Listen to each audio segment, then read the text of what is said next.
Hi everyone! Welcome to my vlog. This is Teacher Riz, the family vlog. Magandang hapon sa lahat. Maayong hapon sa tanan. Good afternoon. Okay, so here we are again.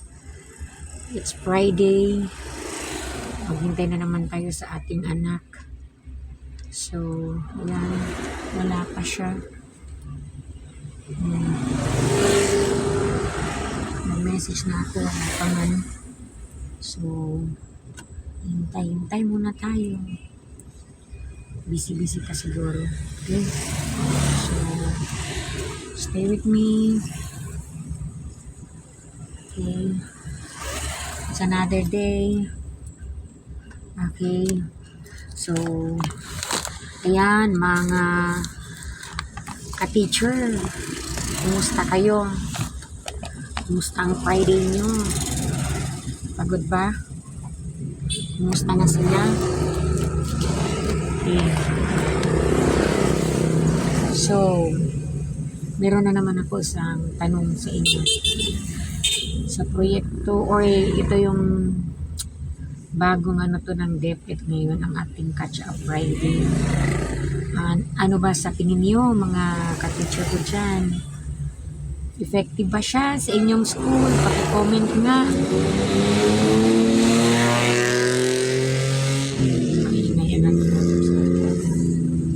So, paki-comment nga kung effective ba sa inyong school ang Catch Up Friday. So, dati ito, no? Chalk-free day. Ang ginagawa is remedial. Dati kasi I remember, no, when I was in Ayala Central School Pet Center, chalk-free day is a day na ginagawa ang school para sa different mga gusto ng mga bata, whether they are like in MAPE, para may practice sila sa kanilang mga talents, like for example in dancing, singing, arts, okay, sa sports, yun. And then those learners of ours also yung mga magaling sa oratorical piece na magsulat at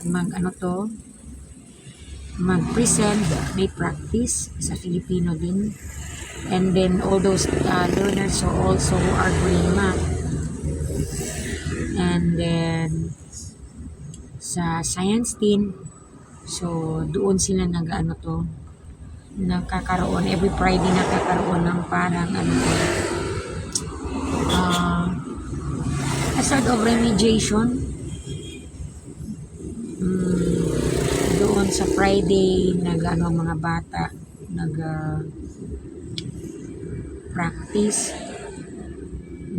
review para pag may competition sa different subjects, at least and then later nagkaroon din ng parang remedial every Friday.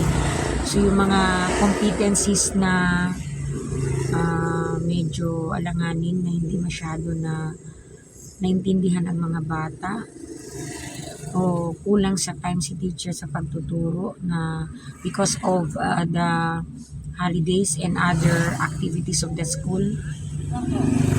So doon sa Friday, mga least competencies o hindi naturuan ng maayos, hindi naman siguro sa hindi maayos, parang kulang pa. So doon sa Friday ginagawa. And this time yung ginagawa natin yung Catch Up Friday. So in our case po kasi is we make an assessment sa learners natin, kung sino yung nasa slow reader, frustration, instructional, or fast reader. So may group sila. So different activities din ang nagpe-prepare ng teacher assign. So like me, I'm handling the frustration level. But during the first 2 Fridays, meron ako movement A and B kung saan meron tayong mga slow readers and the frustration. So, mahirap ang instruction dito. Parang sa multi-grade lang din. Yung magbibigay ka ng instruction sa first group, and then after giving them their first activity, mag-move sa second group. So, sa 2 Fridays na yun, so ang ginawa ko ganun. So, meron tayong movement A and movement B. So, ang preparation ni teacher is para sa mga slow readers and also yung mga frustration level natin. So, ayan. Ito yung mga program ng Department of Education para matulungan ang mga bata. Especially those who were left behind. Ano kaya sa tingin nyo mga taguro ang problema? Para sa akin kasi noon, nakita ko talaga, sa ibang school, nakita ko talaga ang problema sa mga bata kung bakit meron pa rin tayong mga slow readers, especially sa level namin sa grade 6 level, is number 1 is yung absenteeism ng bata, laging liban sa klase. Ito talaga yung nagiging problema ng school kasi nga lagi wala ang mga bata. So they missed the lesson for the day. Imagine sa 1 day lang is katulad sa grade level namin, mayroong 8 subjects. So, namimiss nila yung namimiss nila yung mga asignatura na yan. So, aside from absenteeism, number 2 nakikita ko is yung interest ng bata. Meron talagang bata kulang sa interest. Hindi ko alam. Kasi may contributory factors kasi sa pagiging walang interest ang bata. Isa sa nakita ko depende po kasi sa mga schools or depende sa grade level. Kahit sa same school tayo. Nakikita ko kasi yung loss of interest ng bata is, 1 is gutom ang bata. Gutom. Kumakalam ang sigmura. Syempre, hindi nagpe-pay attention sa teacher. And then, kulang sa support sa mga parents. Meron kasi mga parents, kulang ang support kasi nga may mga parents nag-work. So, wala na talagang panahon para sa kanilang mga anak. And then, another is, paano din turuan yung parents sa kanilang mga anak kung sila mismo is kulang sa kaalaman. Hindi nila alam kung paano magkaroon ng session sa bahay para turuan ang kanilang mga anak. So, isa na din yun.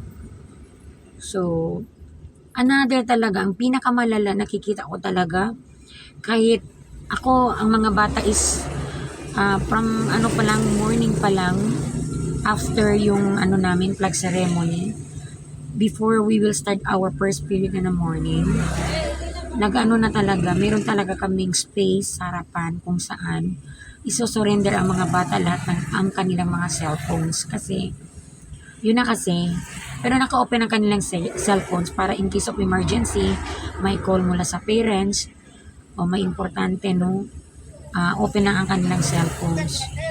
And then, kasi, alam nyo, mga bata kasi naglalaro. Kahit nga yung naghihintay na lang sila yung recess time and noon time, naglalaro talaga itong laro na ML. Grabe, nag-ML talaga ang mga bata. Kahit kanina nga, ino-observe ko talaga kasi they are free to get their cellphones during recess time to check kung may mga message mula sa kanilang parents. And noon time, syempre, they will get their cellphones.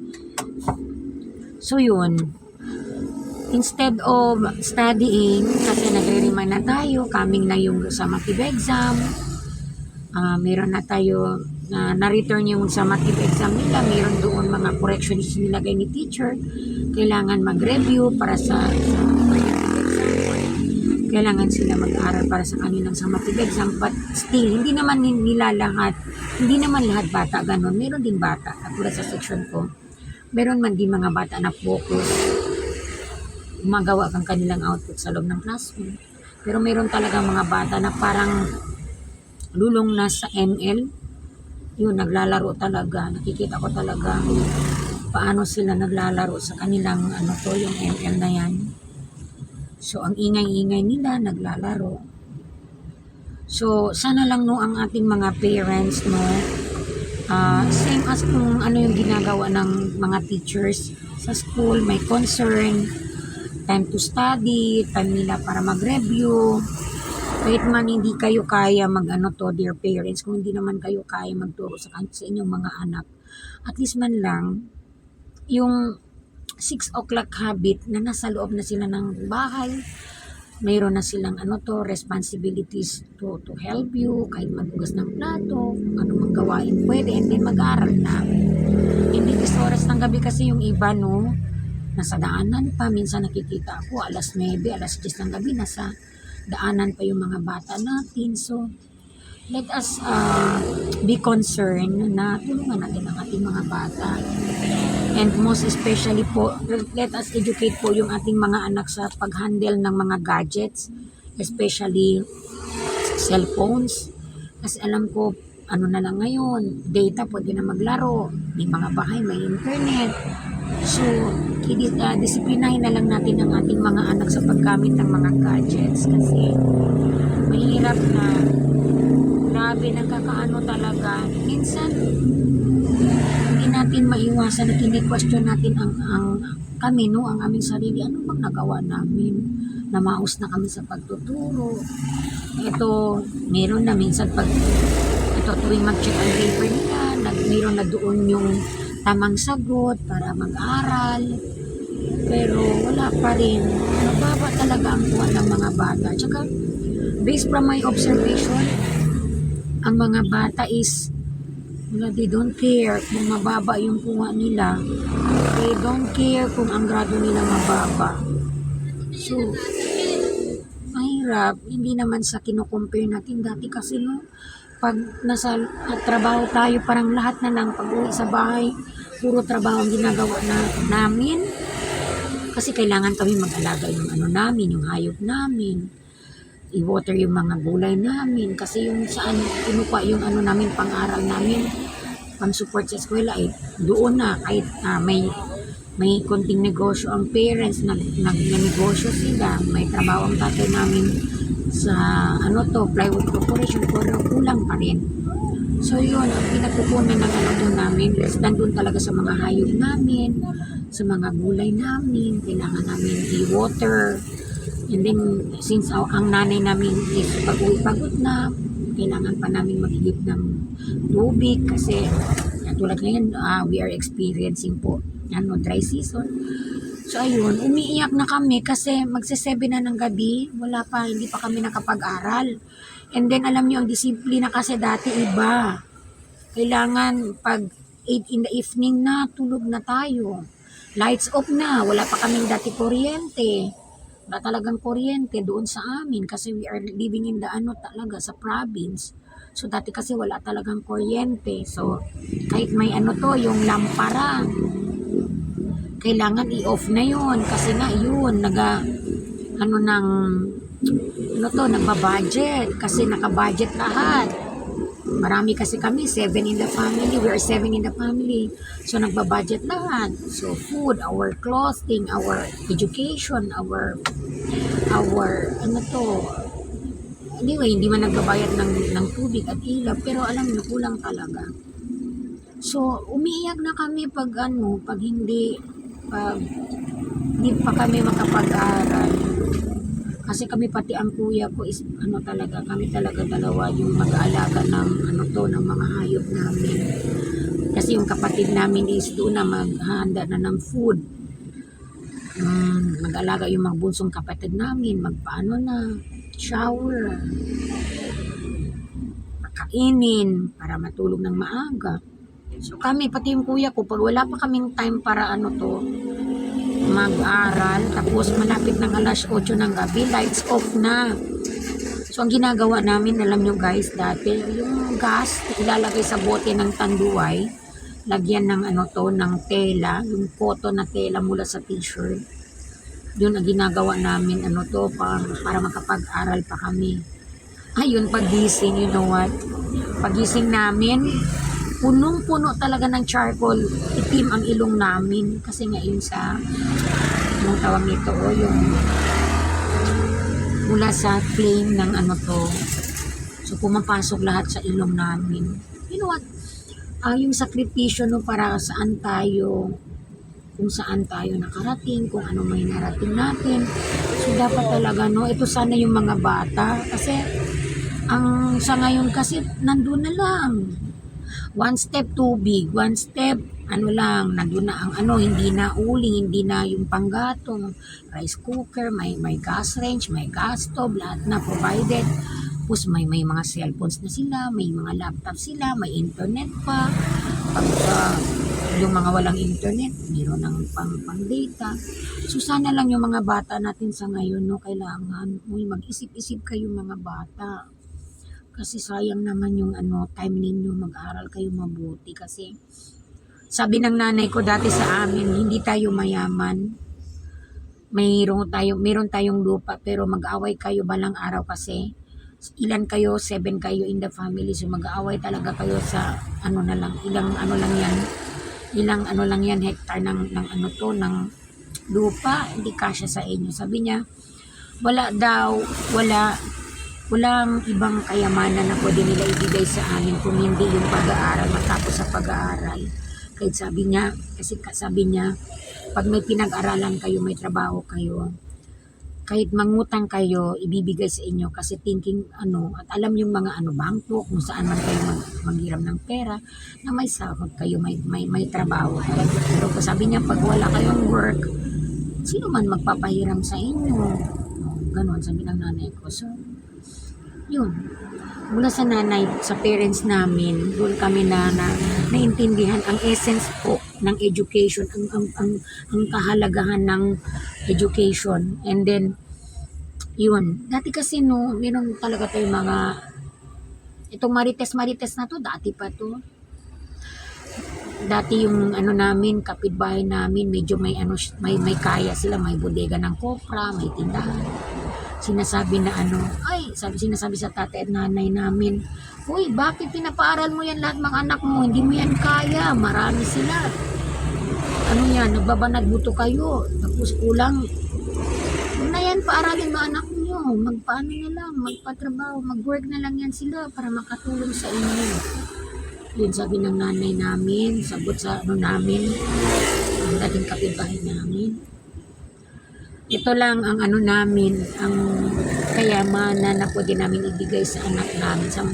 Kung mawala man kami, may pinag-aralan ang anak namin. So, hindi sila mahihirapan sa buhay nila kung meron na silang kani-kanilang pamilya. Alam nyo guys, bilog talaga ang mundo. Maniwala kayo, maniwala kayo. Alam ko naniniwala kayo guys, bilog talaga ang mundo. Mga kaguro, bilog talaga ang mundo. Mga kamamis dyan, okay, yung mga may pamilya, bilog talaga ang mundo. Ngayon, kami nakapag-aral, may pinag-aralan, natapos sa pag-aaral namin, meron kaming work. Pero yung dati nag-ano sa amin, nangungutya, nag-ano sa nanay namin, na bakit pinapaaral kami, marami kami, ganun, hindi daw parents namin kaya. So, yung mga anak nila ngayon ang walang pinag-aralan, alam nyo, yun talaga, kahit sa mga estudyante ko ngayon, sinasabi ko talaga.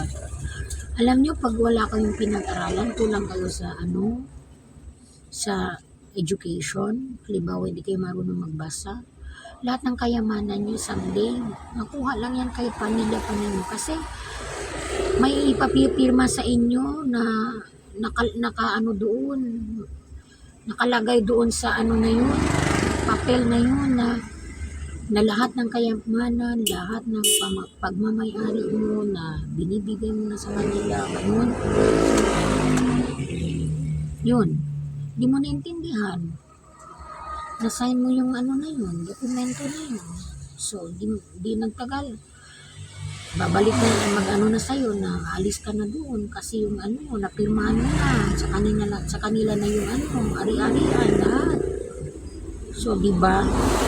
So, ayan, mahalaga talaga ang may pinag-aralan. Kahit hindi naman kayo maging mayaman, yun kasi ang sabi nila sa amin dati, hindi kayo yayaman kung kahit mag-aral kayo. So, kung magsikap tayo, magiging ano tayo, aasenso ang buhay natin. So, ayun, kahit sa mga estudyante ko, sinasabi ko talaga, pahalagahan nyo ang edukasyon. Mag-aral kayo ng mabuti kasi ito lang ang kayamanan na maibigay ang parents sa inyo. Kung meron kang pinag-aralan, someday, katulong kayo sa parents ninyo. Ayun. So, ako, marami talaga akong natutunan mula sa aking parents. Lahat yan. Sabi niya dati sa amin, kung kaya niyo pang matuto lahat ng mga bagay na sa tingin nyo mahalaga, makakatulong sa inyo, sa buhay ninyo, gawin nyo. Huwag kayong matakot na subukan. Gawin nyo hanggat kaya nyo. Totoo talaga.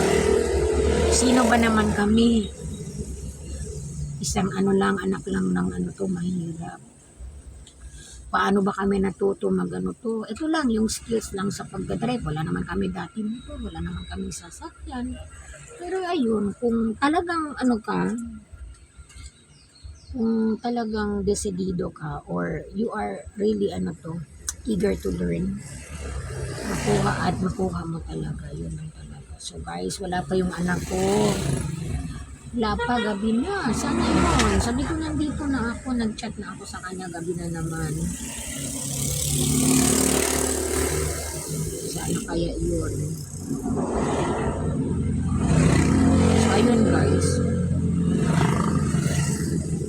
So, sa lahat ng mga parents, tulungan natin ang ating mga anak po. Gawa tayo ng konting sakripisyo para sa kanila, para may bright future yung mga anak natin. Okay? Sa mga anak din natin, mga anak dyan, okay, pahalagahan ninyo ang sakripisyo ng inyong parents, mag-aral kayo ng mabuti. Yun talaga ang kayamanan na maibibigay ng inyong magulang sa inyo. So I think kailangan ako mag-move ng konti doon, wala na yung sasakyan doon, para medyo tayo malapit sa kanya. Hindi sumasagot. Saan kaya yung bata na yun? Nandun siya, nauna sa akin. Punta pa sa, hindi pala. So, tayo konti doon, okay, para malapit sa anak. Sumasagot ang baby ko. Lapit ay konti dito. Para hindi na siya maglakad ng malayo.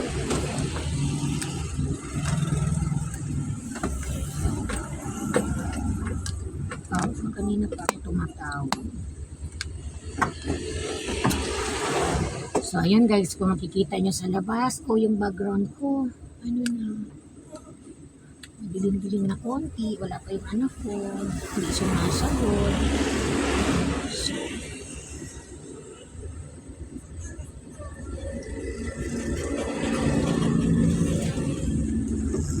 So, bye-bye!